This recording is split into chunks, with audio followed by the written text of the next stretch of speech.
Done.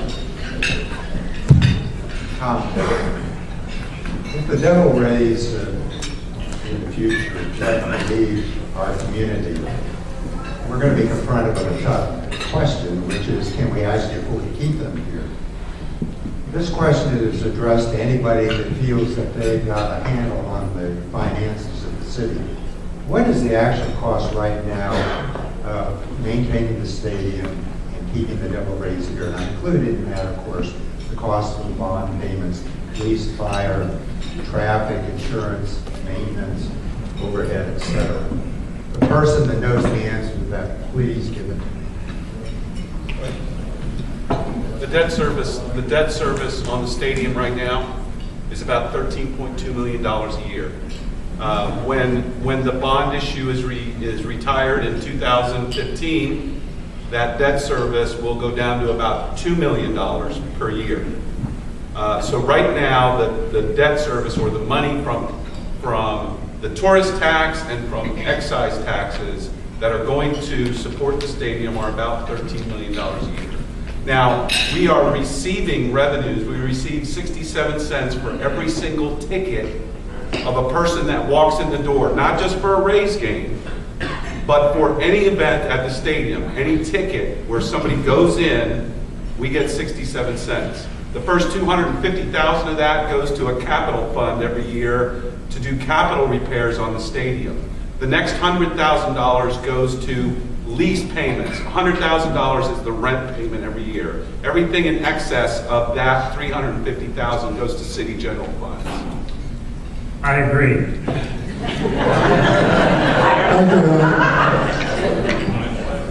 Currently, we have, this is about right, 13 million in debt payments. He asked about all the others as far as the officers and everybody doing traffic control. That is paid for through sharing revenue of the actual ticket sales, which is 67 cents. I won't reiterate a lot of stuff he said, but I can tell you this. Someone smarter than me thought it right to spend over $400 million to put a stadium on our beautiful waterfront, which some people didn't want. However, that tells me that St. Petersburg is viable for baseball. I submit to you that we should do, I say we, the city council and the mayor, should do what the Mets and the Yankees have done. They had a big parking lot right next to a stadium. They built a stadium there, raised the other one.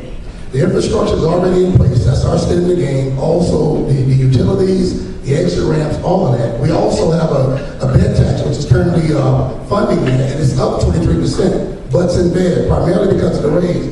We can do this. We have an option. I have that plan if they're willing to work with it, because we need to keep them here. Strong economic provider. Okay, Mr. Cornell, and then maybe we can move on to Yeah. And I will reiterate, it is about $12.4 million per year with the bond payments plus what the state kicks in on the sales tax rebate. But what I will say is this: what we have to decide, it's not just, the way I see it is, yes, that's part one of the question, how much does it cost us? But then how much do we get for having them? How much is it worth? There's certainly some PR value in having them on TV 162 games a year. There's certainly some value on them being here and investing in the community, and there's businesses that make a living off doing business with the Rays. So you have to look at all that and decide what it's worth. But what I believe very deeply is that the public should be involved too on such a large expenditure, which I think is very unique, on something that's not essential. It's not police, it's not fire, but certainly important to our city. I think the public should have a voice, and it should go to a referendum. Thank you. I would say that we're all kind of on. Most all of us feel the same way. I have a vision and an idea, and to make this work. And if we took the stadium and put it where the parking lot is of the Rays now, and turn the Tropicana Field into a convention center with a hotel, this city is in dire need of a convention center. We have none. When the Bayfront Center was torn down, the only ones we can hold now are what we can fit into a hotel. And the $300 million estimate, $300 million impact with the Rays being here is certainly nothing we should, pass off and disregard. But I will say that there are some ideas out there, and I think that once we get down and get to that point, if we ever get down sitting and talking, maybe we'll be able to express that. Okay, let's have another question. Mr. Sprasky.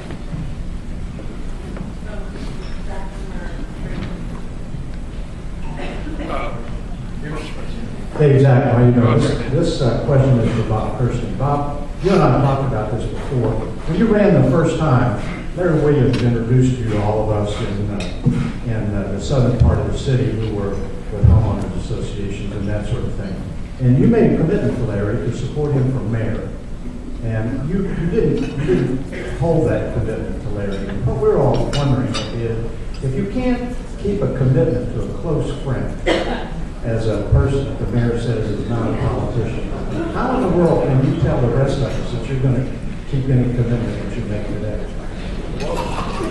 Larry is a good personal friend of mine, but Larry entered the race late. I had no idea Larry was going to enter the race. So I had already endorsed Bill Foster. I'm talking about the Rick Baker race. I'm talking about when you ran the first time, not this last one. When you made a commitment to support him for mayor. I don't recall that. Okay, let's move on. Maybe in the blue top. Hey, I'm Rebecca Falkenberry. This is my first meeting. I'm happy you're having it at the yacht club because I live 3 blocks away.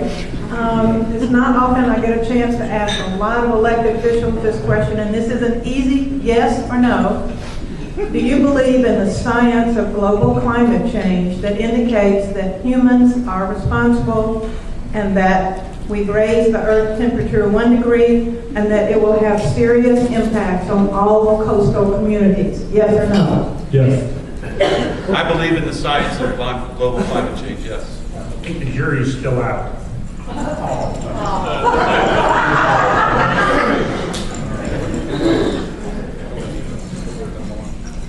I believe in the science. I'm not really sure of the facts. I absolutely believe in what the scientists say and have some solutions going forward, yes. I do believe in the science. My answer is yes. We get hotter and hotter summers and colder and colder winters, and something's got to be a reason for that. Okay, Terry Bryant. Terry Bryant, my question to the candidates. Running for District 7. So Mr. Faulkner, you mentioned that Mr. Newton has, Councilman Newton has voted he's always been a 7-1 voter on the city council.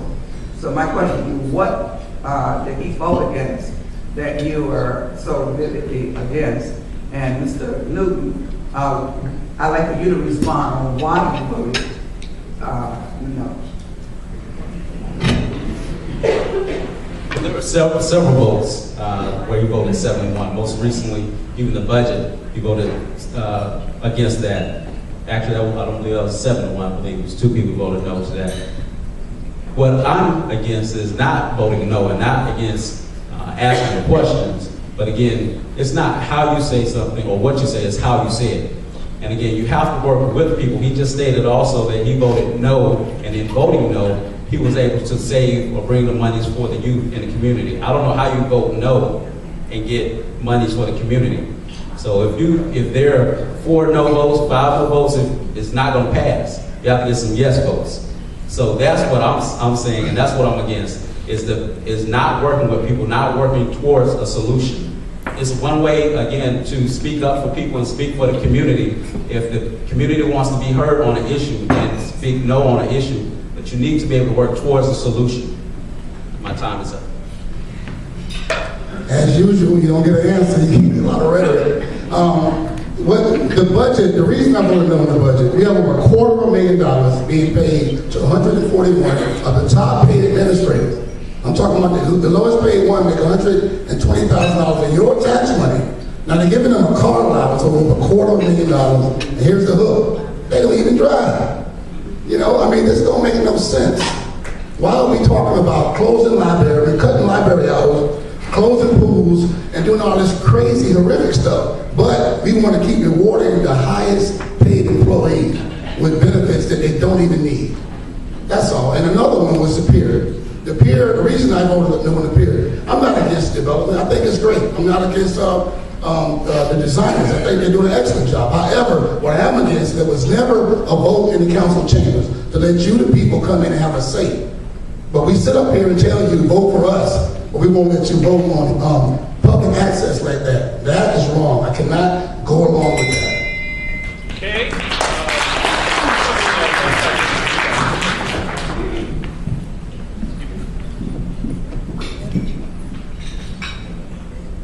I'm Alan Glazer. This is for Steve Cornell. I believe that you've been in the Budget, Finance, and Taxation Committee. How do you plan on keeping a balanced budget while at the same time continuing to provide all vital services and security in the city of St. Petersburg, especially in this tough economic times? Sure, and I'm the chair this year of the Budget, Finance, and Taxation Committee. I think you reach out, and we have some tremendous opportunities in St. Petersburg. You know, in marine science, there's a reason why that company decided to come here. It was announced yesterday because of our educational system, because of St. Petersburg, because of the University of South Florida at St. Petersburg has one of the top marine science complexes in the entire United States. So then companies come to take advantage of that. Another one. So the way that I want to keep the budget going in these difficult times is bringing more of that. And you do it by seeing what you have already, that Ali and Jim already talked about. I think that's an example. Another one is we have a very unique program at St. Petersburg College, a recording arts program. And one of the things these companies look for is they look for trained workers to work in their business. So I'm working to bring in more business, which will then increase our tax base without raising taxes. And we'll keep our city on good financial footing. And that's just one. But. Okay, Neil and Vaughn, do you have a question? Linda, about I'm Linda Osmondson. And when the current chief was appointed, he said, this is a community that's safe if you're not a domestic violence victim or a drug user. And since that time, we've had significant increase in domestic violence. CASA's turned away 1,000 people at our shelter. And we've had a significant issue with homeless. 70% of the reason the women are homeless is because of domestic violence. What do you propose to do about domestic violence? I'm going to ask you all. I'll like to start. I thank you for the question. And it's, domestic violence is something that's very near and dear to my heart. As someone that's worked with the spring in Tampa every year, and I know just how hurting they are for funds. So I think this is something where we need to take a two-pronged attack. Number one, we need to educate, and we need to work with women that are in these situations and be able to get them out of domestic violence situations. When I was very young, I had to, at 4 years old, deal with seeing my mother, and she did everything she could and got me out of that situation, which I applaud her. And I am a strong supporter of women in those situations and organizations of the spring in Tampa, and I think that's something that needs to be taken very seriously by the detectives at the St. Petersburg Police Department, and again, that goes back to supporting those detectives in the St. Petersburg Police Department. Other thoughts on that? Linda Osmondson, I want to apologize to you immensely. The way you had to come into council and squirm for $45,000 for all the stuff that you do for the women of this city, I think is wrong. We have a $426,000 social action fund for social funding projects, just as you do. But because your project did not fall into homelessness or the prevention of homelessness, you got left out. You come in a week before and squirm for $45,000. And the very subsequent week, the mayor fines $100,000 for YMCA. I think we should take that 426, we should, and I'm going to propose this in the budget cycle, set aside $100,000 for social programs that are not pertaining to homelessness. Because you provide services, you also, Meals on Wheels, our neighboring neighbors provide services that we couldn't otherwise do. And then you're the expert, so I'm going to let you do it. I'm going to make sure the funding's there so you can. So thank you. Sorry, wait. Couple more here. Linda, you have an excellent program which, I've supported. And I understand from Council Chair here of the Budget and Finance that you were funded this year. Is that correct? $45,000? Which you deserve more than that for the program that you offer the women. We need to just educate the men that they simply can't do this. And one way to address that is through the faith-based organization, the church, the churches. So thank you for the wonderful job you're doing. Mr. Falk, you got a comment? Linda, I just want to state we've known each other a long time, and I commend you for the work that you've been doing. The question was, what will we do going forward? My opponent has been in office for 4 years, and I'm not sure how effective he's been in being able to help you from that position. Moving forward, again, as I spoke earlier, it's important, the relationships that we have. Again, you know me from working in Tallahassee, working with Congresswoman Kathy Castle's office. Those relationships, my ability to, again, be a consensus builder will go a long way. I think you will agree with that. I think that will help bring resources to this community for education in our communities and also for your organization. And I commit to doing that. Thank you. Let me look to the back of the room a little bit. Marcia.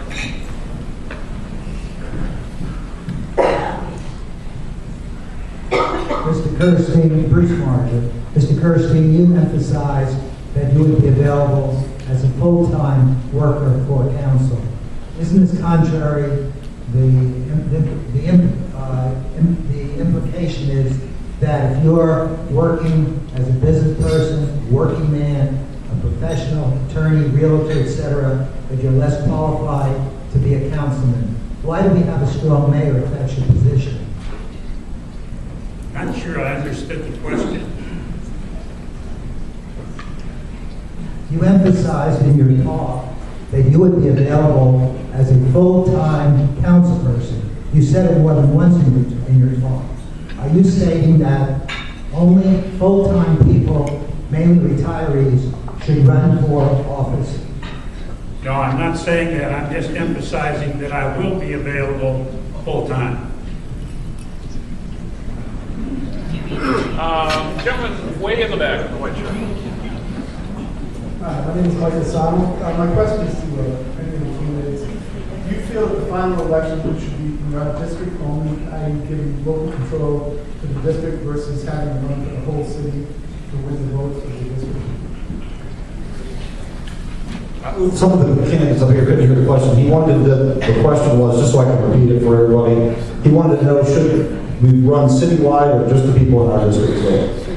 Single member district, people only vote in our district, or should citywide vote? Is what it is. That's for everybody. Personally, I prefer the way it is in the city charter right now, that there be runoffs in the districts, and the districts select the top 2 candidates and send them to the entire city, because I do believe that when we're on city council, that we shouldn't be completely parochial to our district, that we should represent the interests of the entire city. So I believe the current system is correct. Purple sweater here, on the right. Right up here, up front.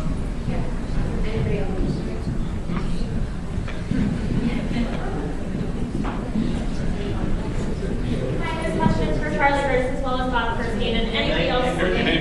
My name is Shannon Love. This question is for Charlie Curtis and Bob Kirstein and anybody else who actually feels like they can obviously contribute.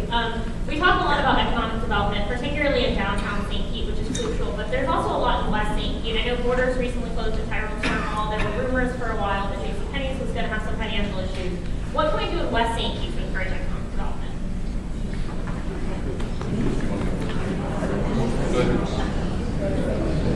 The economic slowdown has caused many businesses to go under.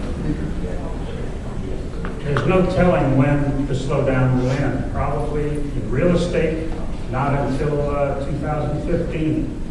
So unless and until this downward trend in the economic conditions lessens, becomes less of a factor, there's no telling how many more businesses may go out of business.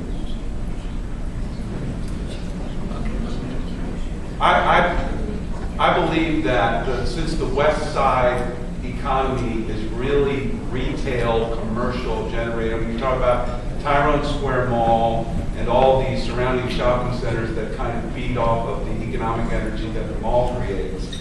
One thing that has been talked about for a while, and I'm not sure why it's not happening, is having a movie theater built at the mall parking lot that would generate some activity. I think probably the primary reason is that the economy is bad and nobody wants to invest right now. But one thing I do want to start talking about is using city reserves as a possible basis for providing guarantees, not making loans, but providing guarantees for loans like the VA or the FHA to small business people so that we can get small business people access to credit with low interest rates. That's one of the things I'd like to start working on. Mr. Dudley had a comment. Yeah, I'd like to say that those of us on the east side of town, we do not forget the western part, believe it or not. There are moves afoot right now to extend the corridor from Central Avenue west. We have started obviously downtown and is now out in the Dome Industrial District, and we have plans to go beyond that all the way out. I know Mr. Paulson has been working very diligently trying to get the increased presence out there. It will happen. And it's just that there's just a different type of economic situation out there than there is here. There's more banking and all those kinds of things, commerce downtown. And as we go west out there, we will expand that, and we haven't forgotten you, trust me. Yes, we're currently doing the central business district from the water all the way out to Treasure Island. District 8 budgets up toward District 7. Currently, we have business districts that are forming in your area. I think one has already been incorporated. We want them to model and partner up, just like the Grand Central Business District and also the 600 block that we have downtown. What we need to that, though, is keep them engaged with our business assistance center, which we're doing, but it does need to be a funding element there, through there, some sort of micro loan to help these businesses get started and help them go along. But right now what they're doing is holding their hand, taking them to the building department and codes and fire to make sure they can get the CO and get open, because they're good at what they do. They just don't know enough about building and codes and all the certifications that go along with that. So we're working on that, and we will be back out there. Hopefully we'll see you at some of those meetings. Okay, this will be the final question, and let me go to the gentleman in the flower shirt in the back. This I'm hoping, Hal Friedman, this I'm hoping no one will answer actually. Given that the waterfront is kind of out for a new stadium, if a stadium is determined to be something that we have to do, and there are large amounts of public funds involved, which of you would not commit to having a referendum on that, and if not, why?